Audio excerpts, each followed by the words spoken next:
On my wedding night, my husband left after a single phone call from his ex-girlfriend. She even sent me a taunting text. Even if you're married, he's mine tonight. Everyone waited for me to break down crying. I didn't bat an eye. I put on a face mask and posted to my socials, treating myself right. The next day, the bastard stumbled back with dark circles under his eyes, expecting to crash inside. When he found all the locks had been changed, he seethed with impotent rage in the hallway. I grabbed a basin of ice-cold water, flung the door open, and doused him head to toe. Wake up yet, trash. Don't worry, the real show was just getting started.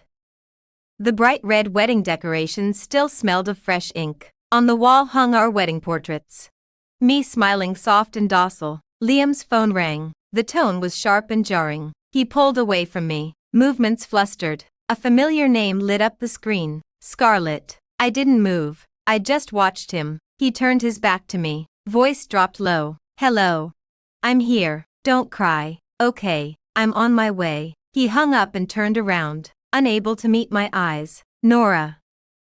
Scarlett. She. What about her? My voice was flat. She's alone at a bar, wasted and upset. I have to go check on her. He started getting dressed, fast, like he was running away. On our wedding night, I asked, "You're going to your ex?" His hands stilled for a beat. Just for a little while. I'll be right back. She came back to the country for me. I can't just leave her. There was pleading in his tone. And impatience too. Like my presence was holding him back from saving the world. I said nothing else. Just watched him, quiet and still. Watched him pull on his shirt, fasten the buttons, grab his car keys. He paused at the door and glanced back. Wait for me at home. Okay. Be good. The door clicked shut. The room fell dead silent. I sat up and walked barefoot to the window. Down below, his car lights flicked on, then melted into the traffic and vanished. The air still smelled like his cologne, mixed with the sweet scent of wedding candies. It turned my stomach. I picked up my phone and opened my social feed. The latest post was from Liam's college friend, uploaded half an hour ago. It was a photo of a booth at a bar. Dim lighting. Scarlett was slumped on the couch, glass in hand, eyes red and puffy. The caption read, "The loyal heart always gets broken." The location tag, Noir Lounge. I smiled. So it was all a planned pity play. My phone buzzed. A text from an unknown number. Thanks for giving him back. Nora, even if you're married, he's mine tonight. Beneath the text was a photo. Scarlett's hand resting lightly on Liam's arm. On Liam's finger, our wedding band glinted.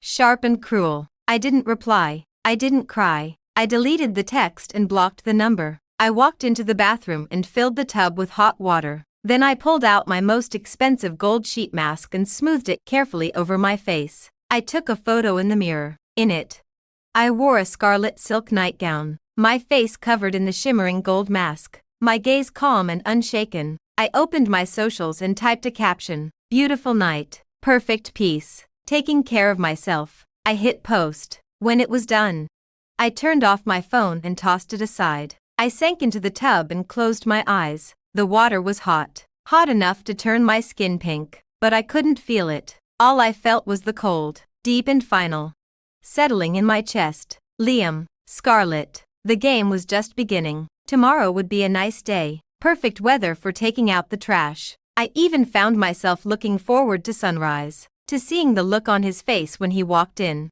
I slept dreamlessly all night. It was the best sleep I'd had since the day I met Liam. The next morning, sunlight streamed into the room right on schedule. I woke up feeling clear and rested. First thing, I checked my phone. My feed had blown up. Dozens of comments, hundreds of likes. Liam's friends, who'd been fawning over Scarlett the night before, were spamming my post with question marks. Nora, what's going on? Where's Liam? Alone on your wedding night? My mother-in-law had called multiple times, too. I ignored them all. First, I called a moving company. "Hi.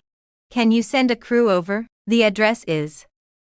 Then I called a locksmith. "Hey, I need all my locks changed, as fast as possible." Last, I dialed my lawyer. "Laura, it's Nora. Draw up divorce papers for me." "Yeah, today." After those 3 calls, I felt light, unburdened. I walked into the walk-in closet. Half of it was Liam's stuff: suits, dress shirts, ties, watches. I took them out one by one, folded them neatly, and packed them into suitcases I'd already set out. His game console, his basketball, his collection of limited edition sneakers, everything that belonged to him, not a single thing left behind. I packed it all calmly, like I was sorting through a pile of expired junk. No emotion, no ache. Once I'd thought these things would be with us forever. Now I saw they were just like this apartment, something I'd lent him, temporarily. An hour later, the movers and the locksmith showed up at the same time. I directed the movers to carry all the big suitcases out into the hallway. Just leave them right there. Thanks so much. The locksmith worked fast,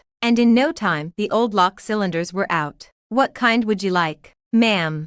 The most expensive one, the most secure. You got it. The drill word, sharp and loud. I leaned against the wall, watching the old locks get tossed into the trash. Just like my ridiculous relationship with Liam. Total garbage. When he was done, he handed me 3 brand new keys, cold metal, solid and reassuring. I closed the door. The world went quiet. I made myself a cup of coffee and sat on the balcony, watching the street below. 9:30. A familiar black sedan pulled slowly into the apartment complex parking lot. Liam was home. He looked exhausted. Dark circles hung heavy under his eyes. His white shirt was crumpled, and at the collar, a faint red lipstick stain. Impossible to miss. He walked up to the door, pulled out his key, stuck it in the lock, turned. It wouldn't budge. He tried again. Nothing. Confusion and irritation spread across his face. He started ringing the doorbell, over and over.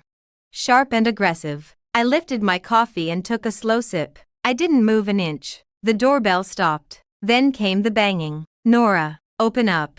I know you're in there. Nora, what the hell is this? Open the door. His voice was rough from hangover, sharp with the anger of being locked out. I set down my coffee and walked to the door. I peered through the peephole. His handsome face was twisted with rage. Ugly. I pressed the intercom button. Who is it? My voice was cool, like I was talking to a stranger. Liam froze on the other side. Nora, what is this? Open the door. Oh, Mr. Carter. My tone was lazy. You've got the wrong place. This isn't your home. Are you insane? This is our home. He roared. Our. I gave a soft laugh. Mr. Carter. Whatever, we had ended the second you walked out that door last night. Don't be ridiculous. I was only. I don't want to hear it. I cut him off. Your stuff's in the boxes by the door. Take it and get lost. Dead silence from the hallway. After a moment, Liam spoke again, his voice shaking. Nora. You're serious? I didn't answer. I walked to the kitchen and pulled a basin of ice water out of the fridge. Prepped the night before. A few cubes still floated inside. I walked back to the door. Took a deep breath. Then I wrenched it open. Liam had his fist raised, ready to bang again. He froze when the door flew open. His face still held that hangover exhaustion, that impotent fury. I didn't give him time to react. I lifted the basin and poured a full basin of ice water right over his head. Splash. The sound was sharp and clear. Liam went completely rigid. Water dripped from his hair, his cheeks, down his neck. His designer white shirt soaked through instantly, clinging to his body. That garish lipstick stain at the collar bloomed brighter in the water, like a poppy growing out of a garbage heap. The rage in his eyes vanished, replaced by shock and cold. He shivered.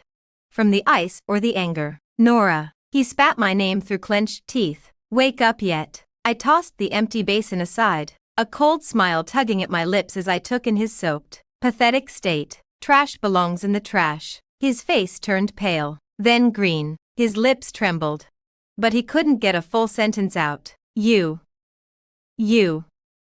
Me what? I crossed my arms, watching him coolly. That I poured water on you, that I changed the locks. Liam, did you really think you could spend the night with your ex and come home to me on my knees with your slippers?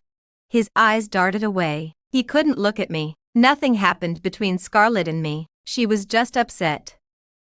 Oh, I nodded, putting on my most convincing sure you did face. She was so upset she needed you all night. So upset she sent me taunting texts, So upset all your friends posted about her on social media, calling me the nagging wife in the way. With every word, his face went paler. He clearly hadn't expected me to know everything. Nora, just let me explain. He stepped forward, reaching for my hand. I stepped back.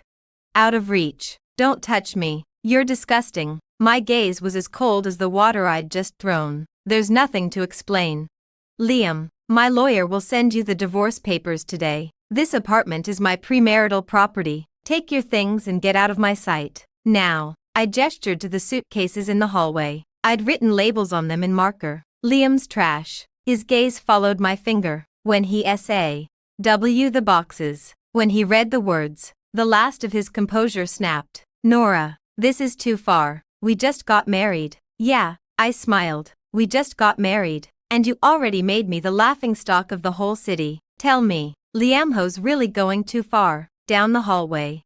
Neighbors were opening their doors, peeking out, whispering, pointing. Liam's face turned bright purple. He'd probably never been so humiliated in his life. This is family business. Do you have to air it for everyone? He hissed, voice low and furious. Family business. I raised an eyebrow. You didn't think it was family business when you ran off to your ex last night. Your friends didn't think it was family business when they posted about it online. Scarlett didn't think it was family business when she sent me those photos to rub it in. Now you're embarrassed. I stepped forward, closing the distance between us. I looked him dead in the eye and spoke slow and clear. Remember this.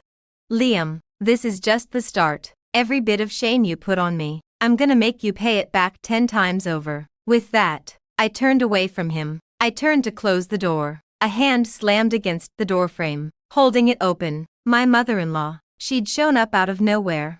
My father-in-law right behind her, face twisted with rage. She shoved me hard. Nora, you vicious woman, what do you think you're doing? Locking Liam out and dousing him in water first thing in the morning. What kind of wife acts like this?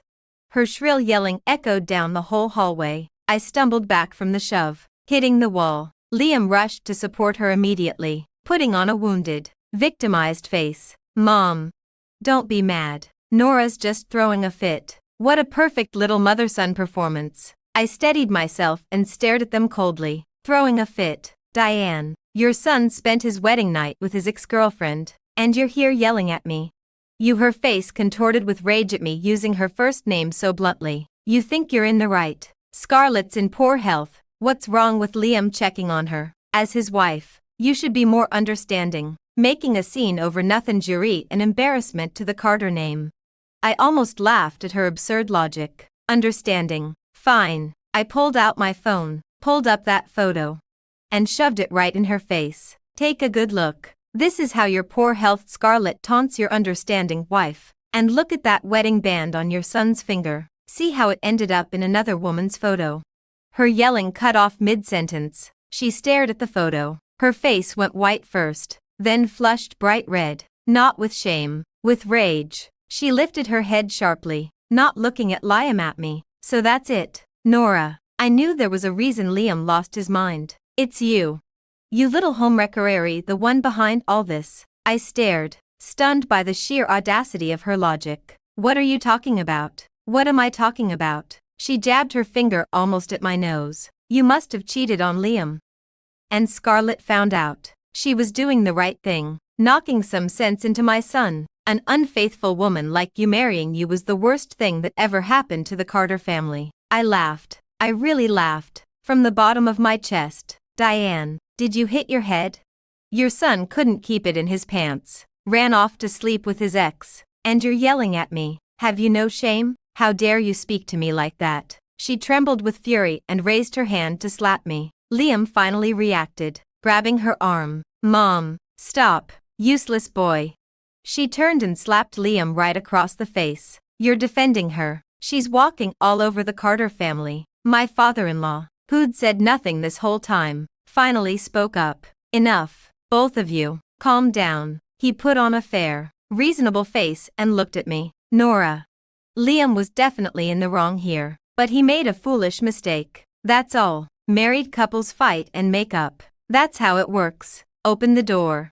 Let him inside. We'll all sit down and talk this through. We can work it out. Nice words, but not a single mention of how badly Liam had messed up. Just empty platitudes, sweeping it all under the rug. Talk. I looked at him. Talk about what?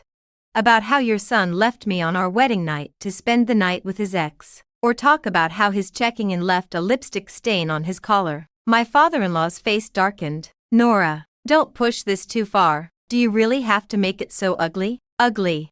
My voice rose. I get called a homewrecker. I get mocked all over social media. My husband's wedding band is on another woman's hand and you're telling me I'm making it ugly. Let me make this clear. This isn't over. Not by a long shot. Liam saw things escalating and hurried to smooth things over. Nora, I'm sorry. I'm so sorry. Let me in. I'll apologize. I'll get on my knees and apologize. Whatever you want. He tried to look remorseful, but all I saw was lies and calculation. Too late. I said it flat. Liam, the second you chose Scarlett last night, we were done. Mrs. Carter shrieked. Divorce. Don't you dare. The Carter family can't be humiliated like this. She tried to push her way inside as she spoke. This is my son's wedding home. I'm going in whether you like it or not. She threw her weight against the door like a wild woman. Liam tried to slip in beside her. I was ready for them. I braced my whole body against the door, holding it shut. Get out. This is my house. Your house. She scoffed. You married our son. What's yours is the Carter family's. You think you can keep it all to yourself. Is that so? I stared at her coldly. Then I let go of the door and stepped back. For a split second, they thought I was backing down. Smug smiles spread across their faces. I turned and walked into the study. When I came back out, I was holding two things, a red property deed and a bound prenuptial agreement. I walked to the doorway and slammed the deed down at their feet. Smack, sharp and loud. The smiles froze on Mrs. Carter's and Liam's faces. Look closely. See whose name is on it. Liam's face went DEA.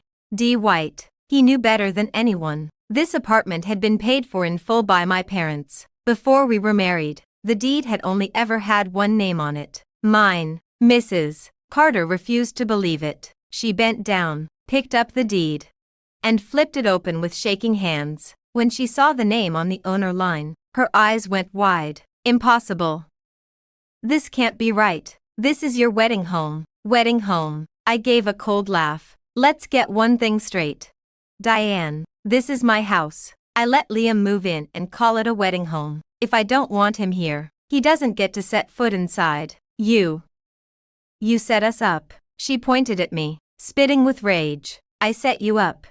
I picked up the prenuptial agreement and flipped through the pages right in front of her. Black and white. Read it. This agreement clearly states this property is my exclusive premarital asset. It has nothing to do with Liam. No matter what happens to our marriage. And there at the bottom, your precious son's signature, in his own handwriting. What? You gonna try and weasel out of it? Liam's lips had gone completely colorless. He'd probably never imagined that me, the quiet, docile girl he knew, would be this ruthless, this prepared. Nora. You planned this all along. I did. I looked him dead in the eye. I planned it the first time you fought with me over Scarlett. The first time you lied to me for her. Over and over again. I gave you chances. Liam, you're the one who threw every last one of them in the trash. You bitch. Mrs. Carter completely lost it. She lunged at me, trying to tear up the agreement. I'd expected it. I stepped aside. She stumbled forward, nearly falling. My father-in-law caught her quickly. His face was dark, furious. He'd probably thought he'd walk away with his daughter-in-law's family fortune. Now it was all slipping away. Nora.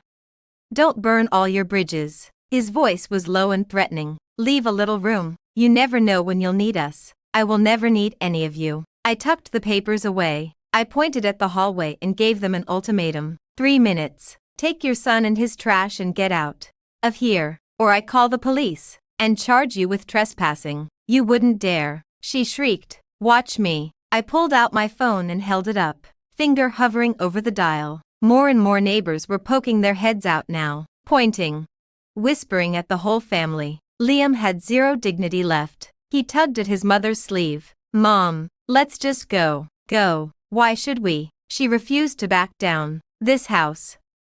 Enough. Liam finally snapped, growling at her. Staying any longer would only make it worse. He dragged his unwilling mother away, his father following behind with a scowl. The whole family trundled toward the suitcases.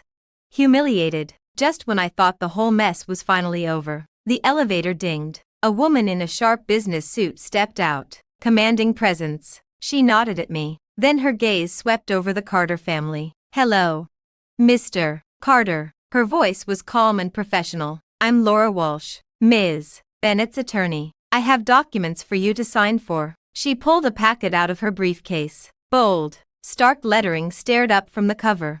Divorce agreement. Liam froze like he'd been struck by lightning. He stared at the papers in Laura's hand like they weren't paper, like they were a knife. "Mrs. Carter," shrieked again. "Divorce. Over my dead body. My son will never sign this." Laura didn't even glance at her. Her eyes stayed fixed on Liam. "Mr. Carter, signing is your choice, but I should advise you, under family law, spending your wedding night with an ex-partner constitutes a serious breach of marital fidelity. We have substantial evidence of significant misconduct during your marriage." Laura's tone was mild, but every word landed like a hammer blow to Liam's chest. "This evidence includes, but is not limited to, taunting texts and photos sent by Ms. Scarlett Reed to Ms. Bennett, security footage from Noir Lounge last night, and your call records with Ms. Reed. If this goes to court, you will not receive any share of marital assets. You will also be liable for emotional damages to Ms. Bennett. Furthermore," Laura paused, glancing at the suitcases in the hallway, "given that this property is Ms. Bennett's exclusive personal asset, your current actions constitute trespassing. Ms. Bennett reserves the right to pursue legal action." Every word was clear, precise, unassailable, no wasted breath, and it cut off every last one of Liam's escape routes. Liam's face went from pale to ashen. He knew I wasn't bluffing. I was serious about leaving him with nothing. "Mrs. Carter," tried to keep yelling, "you can't scare us. My son did nothing wrong. It's this woman." Laura finally turned to her, gaze icy. "Ma'am, I have recorded every slanderous and abusive thing you've said to my client." She held up a small voice recorder. "If your statements harm Ms. Bennett's reputation, I will file suit against you as well." Mrs. Carter's mouth snapped shut like a duck caught by the neck. She'd probably never dealt with a lawyer in her life. The whole thing had her terrified. My father-in-law's face had gone grim. He grabbed his wife's arm, signaling her to be quiet. He knew they'd picked the wrong fight. The whole hallway went dead quiet. Only Liam's heavy, ragged breathing broke the silence. Laura held out the divorce papers and a pen. "Mr. Carter, I advise you to sign this way. You keep at least a shred of dignity, for you, and for your family." Liam's hand shook. He looked at me, his eyes bloodshot. There was no anger left in them now, only pleading, disbelief. "Nora, does it really have to be this way? After all these years together?"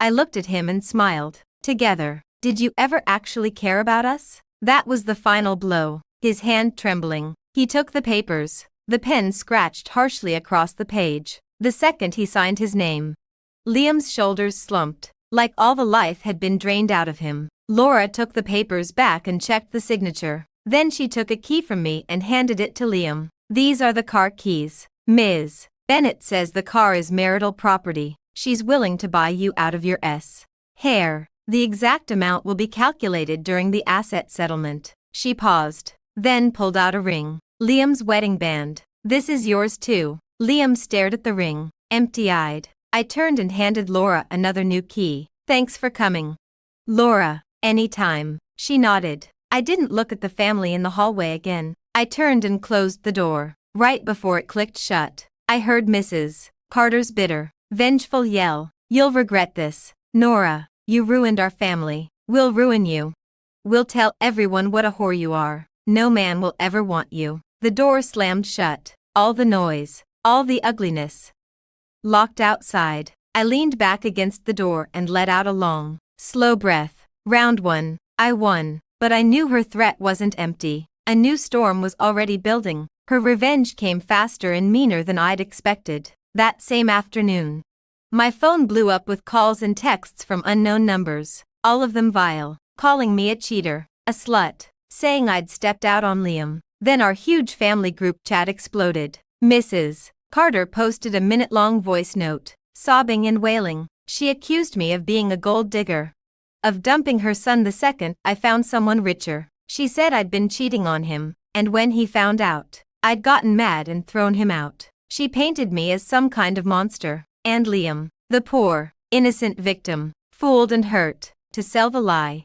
She posted proof, old photos of me with male classmates from college club events, and one photo of me meeting Laura at a cafe, shot at a skewed angle that made it look like I was on a date with a man. The group chat erupted. Dozens of distant relatives I'd never even met jumped in to tear me apart. I never would have guessed Nora was like that. You can never really know someone. Poor Liam.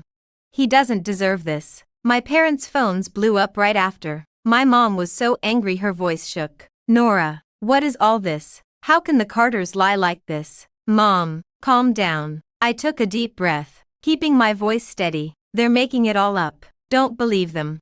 And don't fight with them. Just ignore it. Don't do anything. Wait for me to handle it. I hung up and stared at the cruel words on my screen. My gaze went cold. Slow and steady. The Carters wanted to ruin my reputation. They thought public shame would break me. That all a woman could do when faced with slut-shaming was cry and fall apart. They had no idea who they were dealing with. I opened my laptop and logged into an encrypted email. There as a folder I'd saved there a long time ago. Named Liam. I opened it. Inside was everything I'd quietly collected over the past 2 years. Chat logs between Liam and Scarlett, flirty everyday messages, explicit banter, hotel booking confirmations, bank records of money Liam had sent his parents and Scarlett behind my back. Every single transaction. Clear as day. And a video. Footage from the security camera outside my apartment door. From a month ago. Scarlett showing up late at night to see Liam. The two of them talking in the hallway. Him holding her. Liam promising her, earnest and sure, just give me a little more time. Scarlett, as soon as I get Nora's apartment and the demolition payout, I'll divorce her and marry you. You're the only one I've ever loved. I watched his fake, earnest face on the screen. I felt no anger, just cold detachment, like watching a bad clown show. I sorted all the files, organized them, and packed them into a single zip folder. Then I opened the family group chat. Mrs. Carter was still performing, full tilt, talking about how she'd sacrificed everything to raise Liam, only for me to destroy their whole family. I didn't argue with her in the chat. That would have been cheap. I just uploaded the zip file named Liam into the group. Then I tagged everyone. One message. Everyone.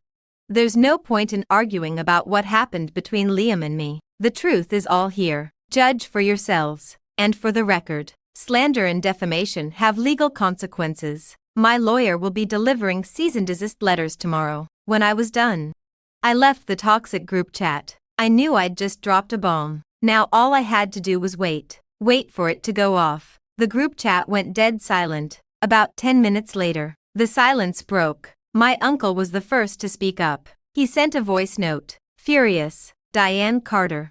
How dare you lie about my niece like that? You know exactly what kind of man your son is. You're using my niece's family money to keep his mistress. And you have the nerve to sit there crying. Then my aunt, my cousin, all my mom's side of the family blew up. Angry messages flooded the chat, all directed at Mrs. Carter. The Carter relatives who'd been defending her went completely silent, probably too shocked by the chat logs and bank records to say a word. The evidence was ironclad, especially that video. Liam's own words, sharp as a knife, tearing his nice guy mask to shreds. Mrs. Carter panicked. She started frantically deleting her messages, but it was too late. Everyone had already taken screenshots. Then she started throwing a tantrum in the chat. Fake. It's all fake. Nora made it all up.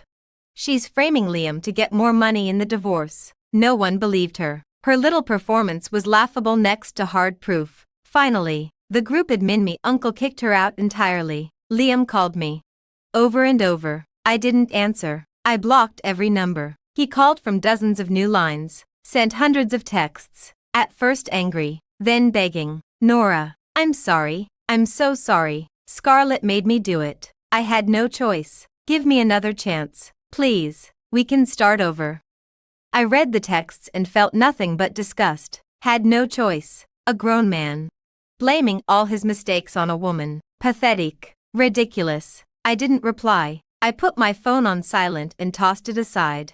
I poured myself a glass of red wine and walked to the floor-to-ceiling window. The city lights glittered below, and somewhere in all that glow, a messy, screaming disaster was unfolding. I could picture it. The Carter household right now. Total chaos. Liam's lies exposed. His mother's schemes fallen apart. Their whole poor victim act crumbled overnight. They were the laughingstock of the whole family now. That was what I wanted. I never just wanted a divorce. I wanted them to pay for every rotten thing they'd done. I wanted them ruined, humiliated in front of everyone they knew. My phone buzzed once. A message. From someone I never expected. Scarlett. She'd probably gotten my contact from one of Liam's friends. Her profile picture was that same soft, innocent-looking selfie. She sent one message. You win, Nora. But don't get too cocky. You think you know the whole truth. You ever wonder why Liam does everything I say? Some secrets are a lot dirtier than cheating. I read the words and narrowed my eyes. I knew she was trying to get a rise out of me. To see me break. But she'd also piqued my curiosity. Liam's obedience to her had always been extreme. Not like a lover, more like a debtor who owed way too much. I didn't reply. I knew she wouldn't be able to stop herself from spilling. Sure enough, 30 seconds later. Another message. A photo, taken in a hospital room. A gaunt man lay in the bed, hooked up to tubes and monitors. He was skeletal, almost unrecognizable, but I knew who it was instantly. Scarlett's brother, Jax. A lowlife. I'd seen him a few times. Always hitting Liam up for money. Beneath the photo.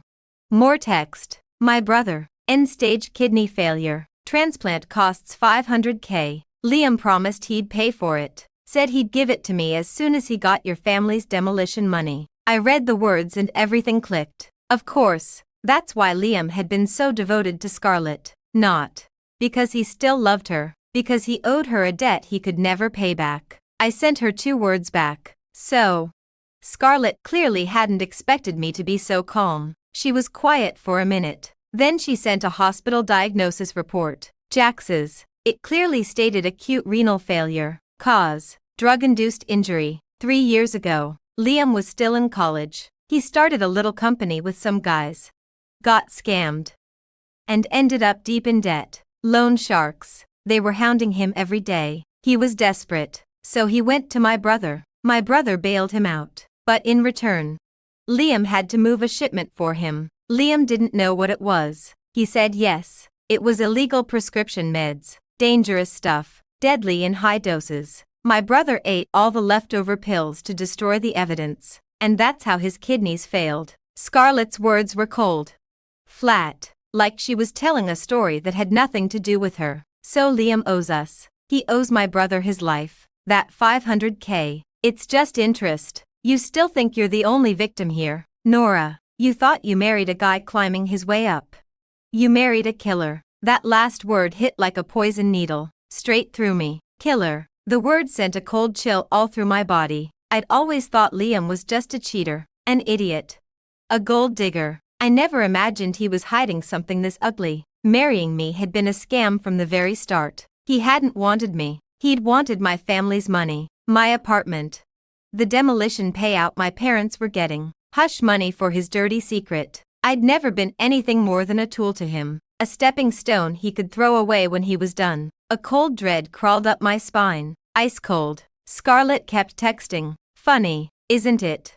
You worked so hard to get rid of him, but now, he'll only need me more. I'm the only one who can keep his secret. We're the real family. I stared at those words, real family, and I laughed. I looked up, wiping the faint, involuntary moisture from the corner of my eye. Then I sent Scarlett one final message. Is that so? Then let's watch your family go to prison together. I hit send. I packed up all her texts, all of Liam's chat logs, and the diagnosis report. Sent the whole file to Laura, with one line. Laura, call the police. Charges, assault, and fraud. The police moved fast. Early the next morning, They picked Liam up at his parents' house. He was still wearing that same shirt from the day before. Soaked then dried stiff. He looked dazed, terrified, like a stray dog kicked out in the rain. His mother ran after the police car screaming, throwing herself on the ground. But this time, no one cared about her little act. Scarlett was brought in for questioning too. She probably never thought I'd actually call the cops. She definitely never thought all that proof she'd sent me would become hard evidence against her and her brother for extortion. As for Jax, once the police started investigating, the truth about those illegal drugs 3 years ago came out fast. Liam hadn't been tricked into moving them. Jax had gotten them himself through illegal channels. He'd planned to make a quick buck, but couldn't sell them. He didn't know how strong they were, took too many, and destroyed his own kidneys. Then he'd blamed the whole thing on Liam, desperate for money, easy to intimidate. Liam had become his fall guy and his personal ATM. Over 3 years, they'd squeezed far more money out of Liam than the few transfers I'd found.